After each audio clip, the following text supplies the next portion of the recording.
guys, so a lot of you have been having a lot of questions about the whole off-grid thing, and I'm just going to clear some up. So one of the thing is, how hard is it to live off-grid?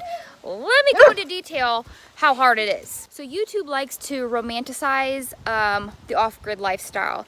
You know, you see a lot of people like out in the middle of nowhere, and they got this cute little cabin, and they just look so cozy and happy, and everything looks super easy. No, that's not it. That's not real life. That's not real off-grid. Trust me, I'm telling you, it's not. Now, eventually it can be easy, or depending on how you set up your whole system can make it easy, but it's not always that case. And especially starting out, you might see a lot of new off-gridders starting out, and they make everything look super easy, and they never show you any bad parts to it. They don't show you their true emotions.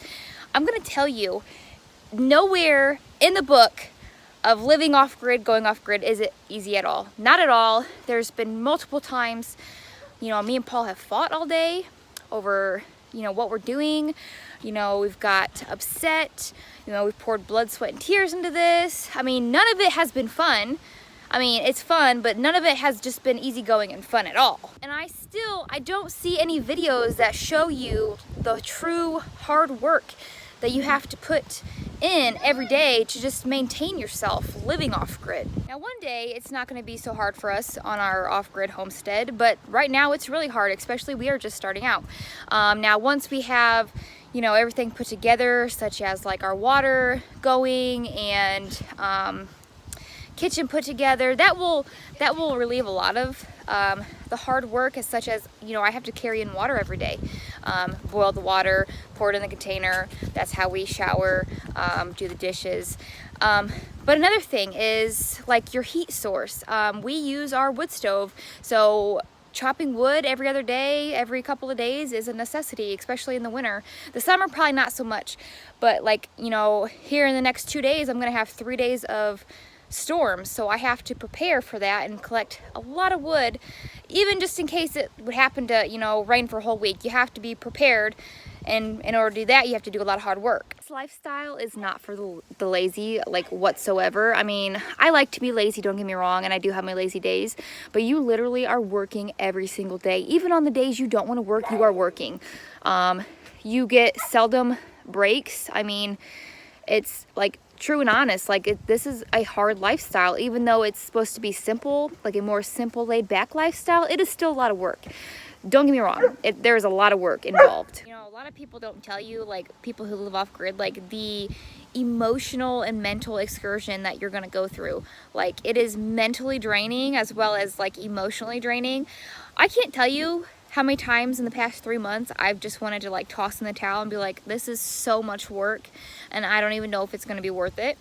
But I keep pushing along because I want to live this way, even though sometimes like I might wake up one day and be like, oh my God, this is just too much. And it doesn't help. We have a lot of things going on, like, you know, the construction of our cabin, getting stuff set up, like running water, my kitchen so I can have an oven to cook, and just little things like that. But it all adds up, and it does take like a major toll on you, as well as I am out here by myself quite a bit. I mean, not exactly by choice, you know. Paul is out there working to bring in extra money so we can do all these things. I fully understand that, but you know, when we went into this, we had it in our heads we were doing this together, so sometimes it feels like I'm by myself.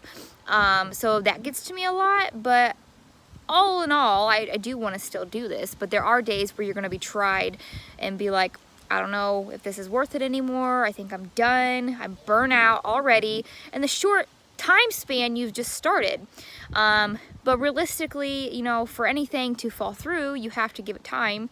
So nobody tells you, you know, the emotional battle you go through when you go off grid. Even, I'm sure even people who have been off grid for 20 years still get thoughts of, you know, am I done? You know, do I want to go back to that upbeat lifestyle, or, you know, is this too much for me?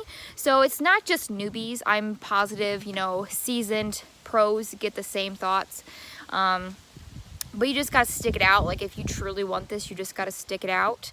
And, you know, you probably will have a lot of people up against you if you're going to, you know, fail miserably, like their odds are against you basically. So that kind of weighs on you. Like if I change my mind, you know, everybody's gonna be like, oh, see, I told you so. And you know, that kind of play, to me, that burns my fire and makes me want to do it more. So the whole emotional sense of it is nobody talks about, and it's really tough. That is a big factor of like how hard it is out here, especially, you know, you have to be tough ultimately, because for instance, you know, if you're not prepared, which this happened to me when we were in the camper, you're not prepared and something happens such as like cold weather, you're screwed for one, and you're just going to be super frustrated at the whole situation and yourself, and that's going to make you want to give up. I mean, right there. So you can't set yourself up. You just got to tough it out. Like, okay, I messed up, I didn't prepare myself, so now here's what I have to do to get myself back on track. That's basically your whole thinking when you're out here, is what can I do to not fall in that mistake the next time? What can I do to get ahead for the next situation just like this? You know, what can I do? That's what you're thinking all the time. Also, you know, trying to what am I thinking? Recalculate, you know, your ways, you know, learn new ways, new habits is really hard. Now, I have always been a very laid back, subtle, kind of whatever person. Like, if you want to say lazy, fine. I'm just really laid back, you know. I can have dishes in the sink for a day or two and not stacked tall, but you know, some dishes in the sink, not care, sweep the floor every couple of days. I like to just sit and relax. You can't really do that out here. So trying to get myself to get into a routine has been really hard. Even though, like I said, I like to chop wood, I just don't like to stack it. So I got to get myself in the routine. Okay, so I need to chop up like a week's worth of wood to make sure that me and my family will be warm if it gets cold or if it rains or whatever. So that's been kind of difficult, and you know, you can't go into this and be the same person before you went into this, if that makes sense. And like, here's an example, which I don't know if a lot of people understand. So like the day that my mom died, I was not the same person I was the day before she died. Like, if that makes sense. Like, things like that change you. And this, you know, the whole off-grid thing is going to change you. Maybe for the better and maybe for the worse. Maybe, you know, you'll get out here and you'll really find yourself and you'll find your calling and you're like, yeah, this was such a good idea. And it might be a year or two, you know, after you're established, but you're like, I didn't think I could do this. And I really pushed myself, because that's a lot. You have to really push yourself. And you're like, you know what? I'm glad I stuck this out, and I'm really glad I pushed myself and I saw what I really could do when I didn't think I could do it. Or you know, it will be worse for you. It'll be bad for you, and you'll just completely hate nature all in one.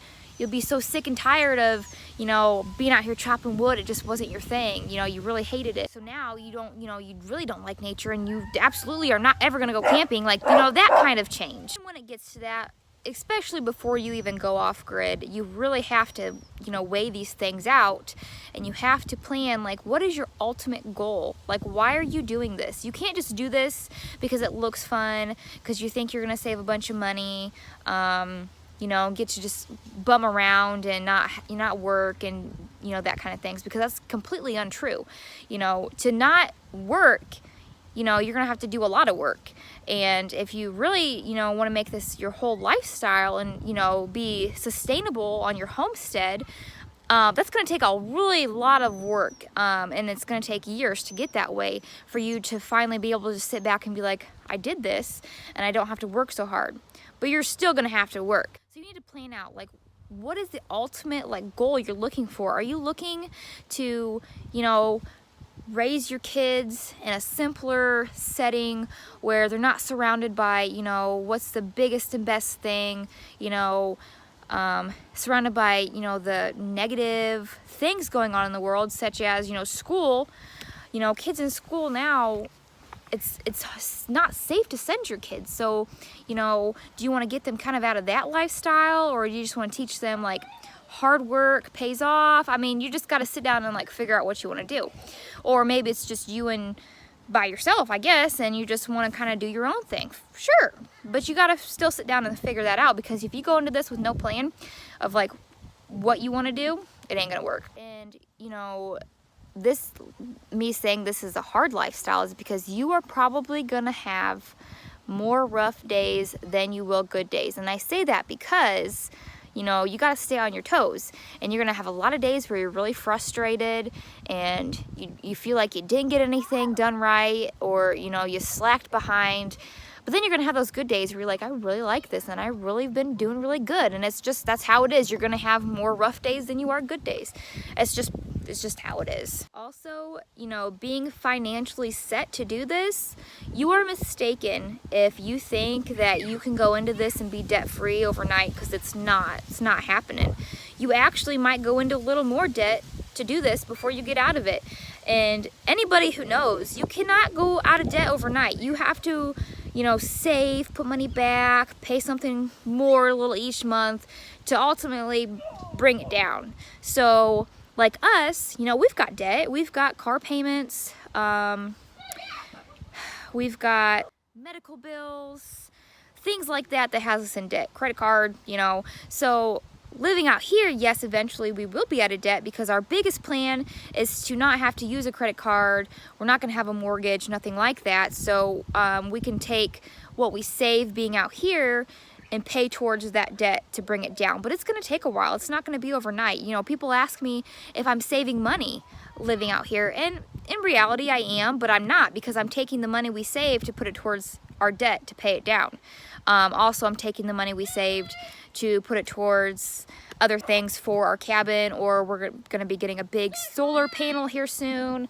We got to buy batteries for that. I mean, you're not going to save money off the bat unless you are completely happy with, you know, basically having nothing. Like you're having nothing. Like you're not going to build you a cabin, you're not going to have solar, nothing like that. But I'm not satisfied with that, so therefore first we have to pay down our debt to get what we want, where we want to be, and then that will fall into place. And people also, so when you think off-grid and buying property, you're like, well, I know this is me.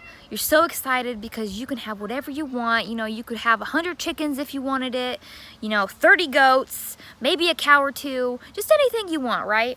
But ultimately, that thing comes over time. And you got to start small, because, you know, if you've never done this before, you are literally setting yourself up for failure by just, before you even have anything ready for any of those things, getting those animals or those items, whatever you want. So let's say you want some chickens. You know, that's the ultimate goal, is to be able to be self-sufficient, and you have eggs, you have chicken meat, there you go. So if you want chickens, and you know, you buy the chickens before you even have the coop done, or the feed to feed them, or the knowledge to take care of them, you're gonna set yourself up, because there is such thing called chicken math.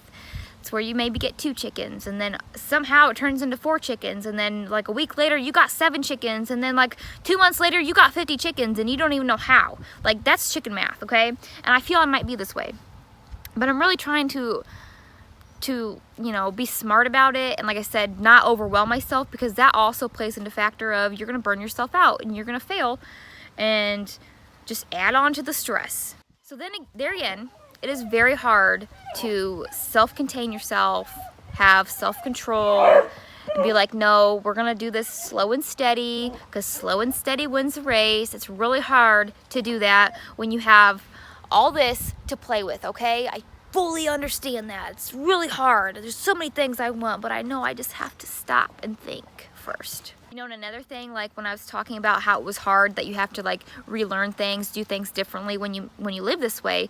So an example I just thought of, so coffee. I am like a coffee drinker. I freaking love my coffee. Like by 5 o'clock at night, I am thinking and mentally preparing myself to have my morning cup of coffee. I do this every night. I don't know why. I should just drink a cup of coffee, right? But I don't.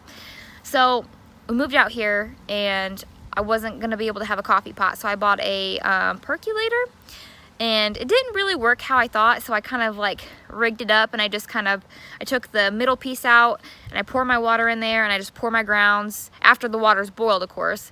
I let it sit for a few minutes and brew, and then I have like a reusable coffee filter that I, you know, pour it through, and I really like my coffee that way, and it's really easy. But at first I'm like, dang, this is a lot of work. Let's that's a lot of work for a cup of coffee, and it took me a while to get it right because of, you know, the first couple weeks I was doing it, my coffee was really strong and it was really gross. I mean, I like strong coffee, but this was literally like thick and strong. So I was like, this is a lot of work. But now I love it, and I won't make my coffee any other way. I mean, if you give me a coffee maker, if I had the electricity, I would totally do it. But, you know, I really like my coffee that I make. So that's just another example, you know, trial and error, and then you figure it out, and then you're happy with it. I also didn't have this problem, but I want to bring it up because there's a lot of people who have kids that want to do this, and they're not as fortunate to have younger kids. So it's really hard to break your child's ways. So my kids love this, like they freaking love it. You ask them if they want to move back, they don't want to move back. But my kids are 6 and 3. Now you might get teenagers and they're like, this is the dumbest thing, I don't get signal, there's nowhere to go, nothing to do. So that's really trying on you, because I mean, to me, that plays a big factor in my decision, is if this is going to benefit my kids. Ultimately, I think anything like this will benefit kids, even the rottenest kids, you know, teenagers, whatever. They just gotta adjust to it and acclimate. This is the new lifestyle. But you gotta find things they like. So if you've got a daughter that, I don't know, maybe likes animals, get her some animals and she will realize this isn't so bad. You know, give them responsibilities. So that can be really tough too. And I know a lot of people get out here and they have expectations of what they thought it was, because like I said, YouTube romanticizes being off grid. What you see, you don't see the people, like the struggle, you see all the good, the outcomes, the good things, right? You hear the good things, you don't hear the bad things, the truth.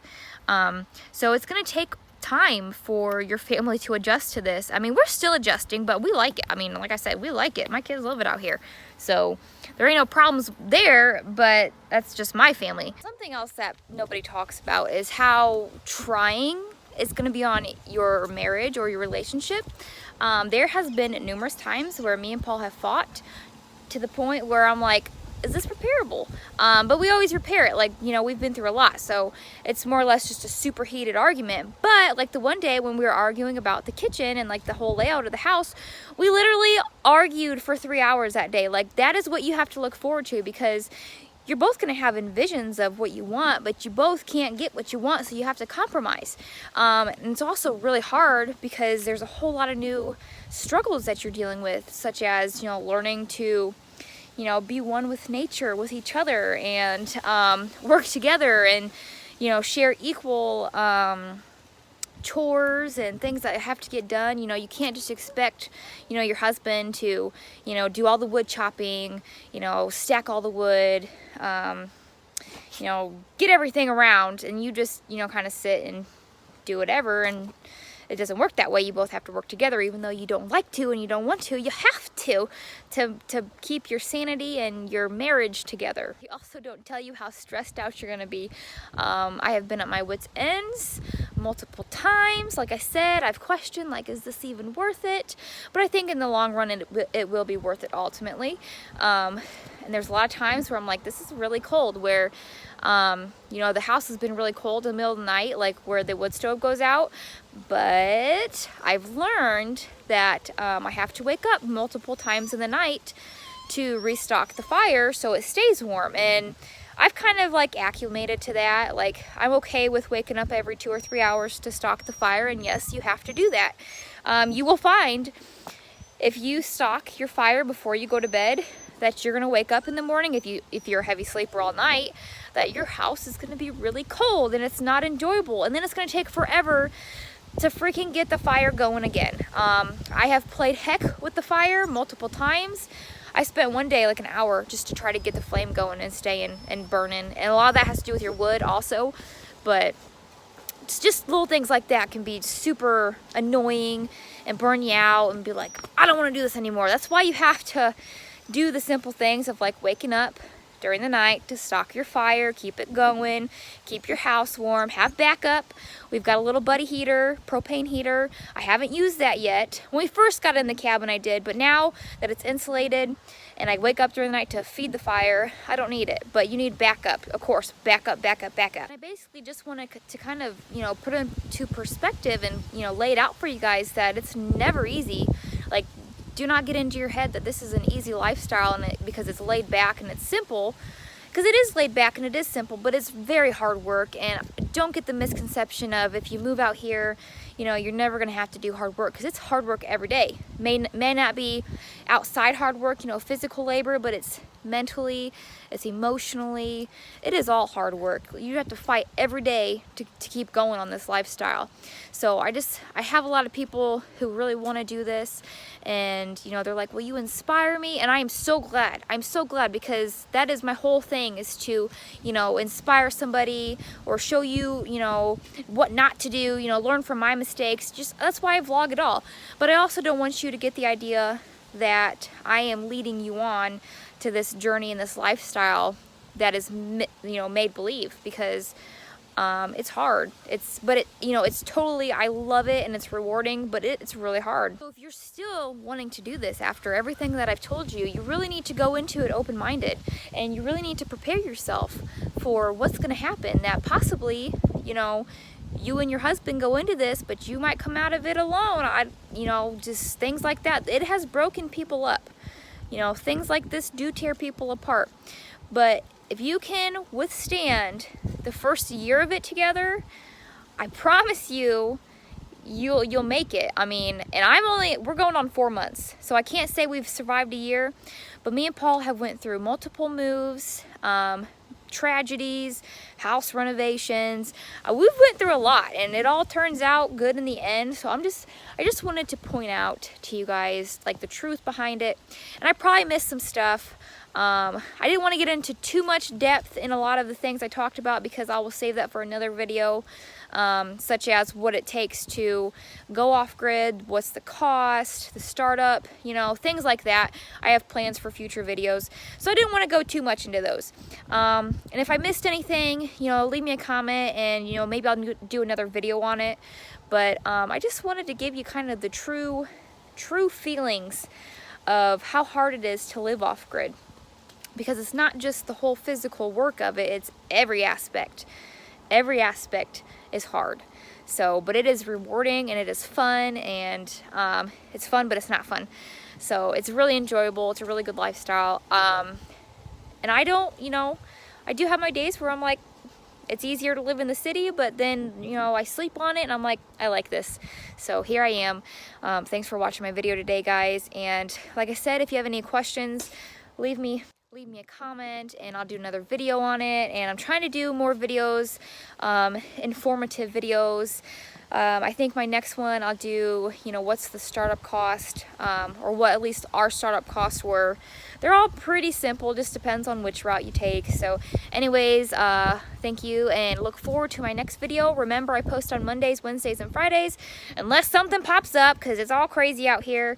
But I try. So anyways, y'all have a great evening, day, whenever you're watching this, and until next time.